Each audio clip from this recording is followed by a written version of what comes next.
Olá, pessoal, bom dia. Estão prontos para mais uma aula? Então, vamos lá. Vamos começar com o sistema endócrino. O sistema endócrino. O que você sente ao levar um susto? E quando fica com medo? O coração dispara, a respiração acelera e os pelos arrepiam e até dá aquele friozinho na barriga, não é verdade? Então, nosso corpo mostra de muitas maneiras, né? Nossos sentimentos e nossas emoções. E essas sensações são controladas pelo sistema endócrino, que como o sistema endócrino atua para controlar o funcionamento do organismo. O sistema endócrino é formado por glândulas, que são órgãos produtores de substâncias químicas chamadas de hormônio.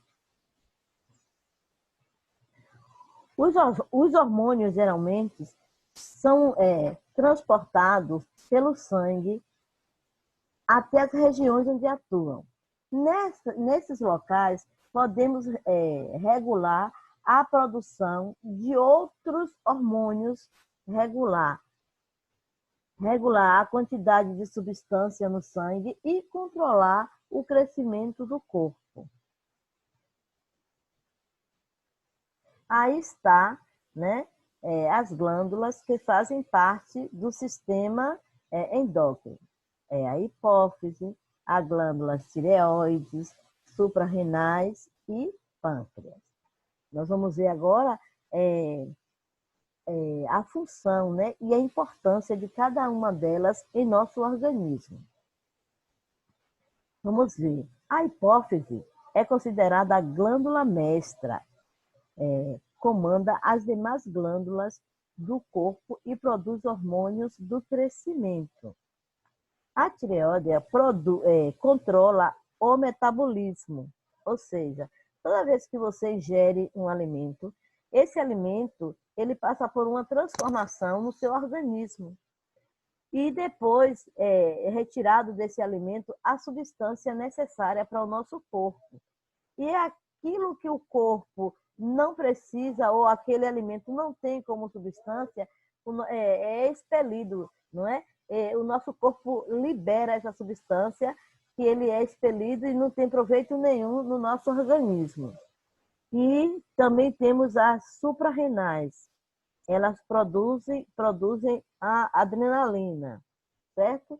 Os ovários, que produzem hormônios femininos, o pâncreas, que produz insulina e controla o açúcar no sangue. Quando as glândulas pancreáticas ela não trabalha de forma normal, como ela deve trabalhar, há um descontrole, né, na produção de açúcar no sangue, que provoca a diabetes. E temos também os testículos, que secretam hormônios sexuais masculinos e produz os espermatozoides. Agora vamos ver aí, né, a atuação dos hormônios em nosso corpo de acordo à nossa fase de crescimento. Os hormônios, eles só atuam em células específicas do corpo e também de forma diferente no decorrer da vida. Por exemplo, hormônio do crescimento, que é o GH, produzido pela hipófise. Aí nós vamos ver, na infância, ele age nos ossos, fazendo com que cresçam. No final da adolescência, diminui a quantidade GH, ou seja, desse hormônio do crescimento, que é para acessar o crescimento. Quando esse hormônio ele não atua no nosso corpo de forma natural, aí provoca um deslize. E esse hormônio ele age diretamente no osso.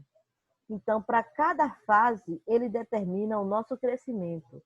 Quando esse crescimento, quando esse hormônio, né, ele é liberado de maior quantidade ou de menor quantidade, aí ele provoca o gigantismo ou o nanismo. O gigantismo é a alta produção do GH, ou seja, desse hormônio.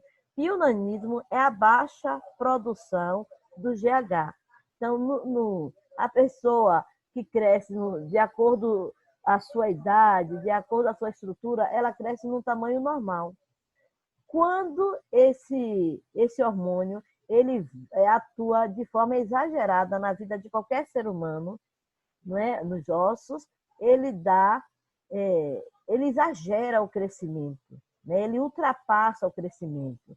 Aí dá o gigantismo, né? Como nós costumamos ver pessoas muito altas, pessoas grandes demais, né? Ali é porque o GH ele não funcionou da forma que ele deveria funcionar, de forma normal. Ou quando nós nos deparamos com pessoas, né, de tamanhos que percebemos que não é um tamanho normal, que é uma pessoa adulta, ela tem todas as características da sua fase, mas o tamanho não cresce, fica pequenininho a vida toda, aí é provocado o nanismo. Por quê? Porque foi a baixa produção do GH no organismo daquela pessoa.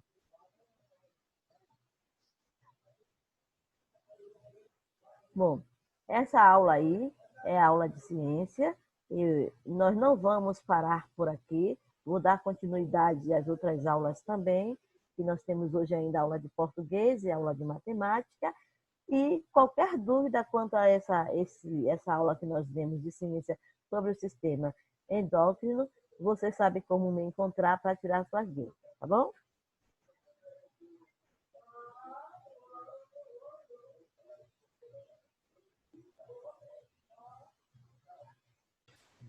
Bem, agora nós estamos retornando com a aula de matemática e nós vamos trabalhar hoje volume.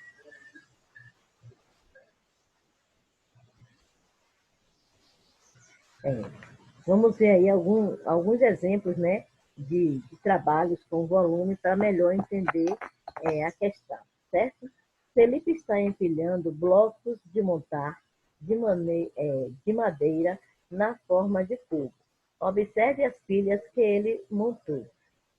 Pilha em forma de cubo, a primeira camada, né? Ela é formada por 9 cubos. Na segunda camada, Felipe colocou mais 9 cubos. E ele fez também a terceira camada. Cada camada possui 9 cubos. A primeira, 9. A segunda, ele colocou mais 9, que formou 18. A terceira, ele colocou mais 9, que formou 27 cubos. Né? Essa pilha de blocos de montar, assim como todos os corpos ou objetos, ocupam uma porção de espaço chamado de volume. Para calcularmos o volume ocupado por essa pilha, nós podemos contar a quantidade de cubos usando empilhamento, ou seja, usando uma adição ou usando uma multiplicação. Quando chegou na terceira camada, ele tem aí 3 camadas com 9 cubos. Então, na adição, você vai somar 9, que representa a primeira camada, mais 9, que representa a segunda camada, e mais 9, que representa a terceira camada. Então, deu um valor de 27 blocos, né? Ou cubozinhos.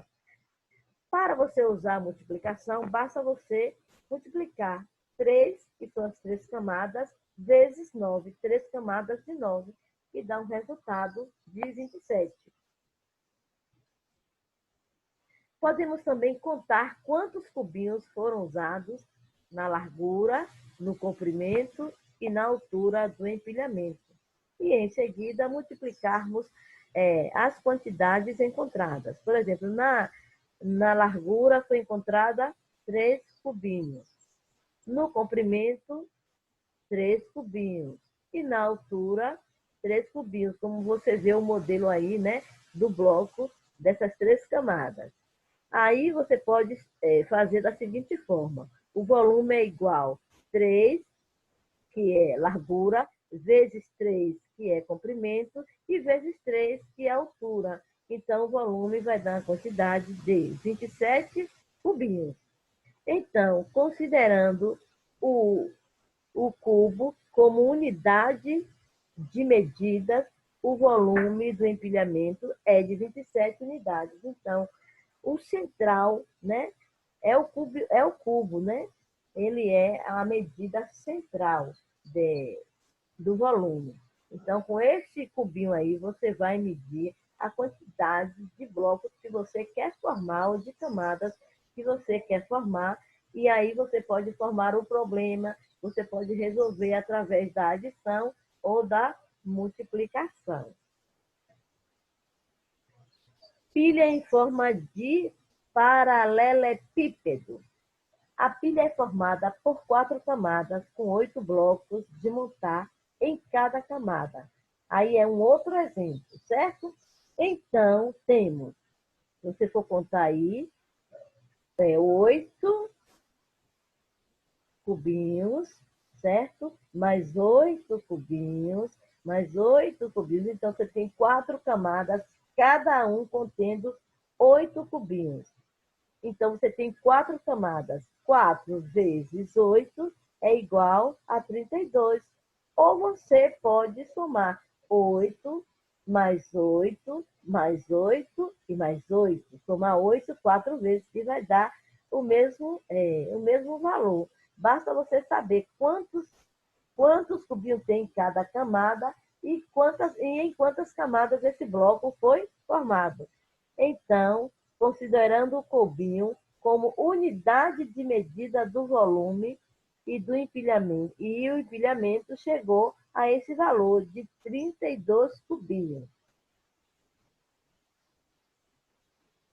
Eu espero que você, né, tenha entendido e você possa realizar suas atividades do livro.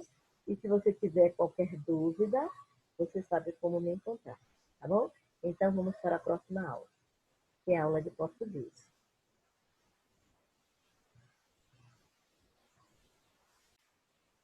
Crônicas argumentativas. Essa é a nossa aula de hoje de português. Né? Vamos ver o que é isso? O que é envelhecer? Você já ouviu a frase, o tempo não para? Qual é o significado disso para a sua vida? Em que momento você gostaria que o tempo parasse? Para você, o que é envelhecer? Com que idade alguém é considerado velho ou idoso? Que imagem você tem dessa pessoa? Muitas perguntas, né? A crônica argumentativa, né? Alguns escritores gostam de expressar sua opinião e sua forma de ver o mundo em crônicas, as quais, em geral, são publicadas em jornais, revistas ou sites. As crônicas argumentativas, né? Os fatos do dia a dia são matérias-primas da crônica, texto em que o autor apresenta um ponto de vista particular sobre o fato. Então, os assuntos do dia a dia são esses assuntos que os autores, né, eles aproveitam para formar o seu texto, ou seja, a sua crônica argumentativa. É escrita em geral para ser publicada em jornais, mas também pode ser publicada em revistas, sites, livros, né? Que são as coletâneas de textos publicados em outros meios. Há vários tipos de crônica. Algumas se assemelham a um conto, por serem estruturadas na forma de uma narrativa curta, enquanto outras são mais reflexivas, analisando questões sociais que dizem respeito a todos, certo? Grandes escritores brasileiros também são considerados importantes cronistas. Mas antes de falar dos escritores brasileiros, eu quero dizer para vocês que essas pessoas, elas têm argumentos, né, sobre qualquer assunto. Por exemplo, nós estamos com um assunto atual muito comentado, muito visualizado, né, muito buscado pelas pessoas para terem conhecimento a respeito disso, que é a Covid-19, certo? Então, todo mundo quer saber Aí o escritor pega esse conteúdo e forma uma crônica. O que é a crônica? São argumentos que ele tem a respeito desse assunto. Ele pega esse assunto e ele vai analisar, vai argumentar, mas são argumentos próprios deles. Na crônica, o escritor, ele não quer convencer outras pessoas a ficarem com o seu argumento. Ele tem o seu argumento próprio e ele quer expor para que outras pessoas conheçam o seu argumento. Né? Então, ele não quer que você se convença com o argumento dele, mas ele quer mostrar o argumento que ele tem a respeito daquele assunto. Então, muitos escritores brasileiros e importantíssimos trabalharam, e outros que ainda trabalham como cronista, como Lia Luft, Carlos Drummond de Andrade, muito conhecido, Rubem Bragas, outro também, né? Lígia Fagundes, Teles e Clarice Lispector, né? Que são alguns exemplos de cronista. Então, você pode ser um cronista, basta você pegar um assunto atual. Né? Nós temos outros assuntos atuais que vêm se falando, como aqui o livro vem trazendo para a gente, sobre o envelhecimento. Então, você pode pegar esse conteúdo e você pode trazer suas ideias de acordo com o que você tem buscado, pesquisado, e você formar um texto.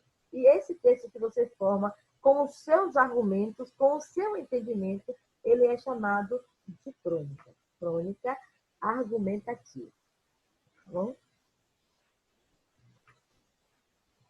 Eu espero que esse assunto tenha trazido para você um certo conhecimento.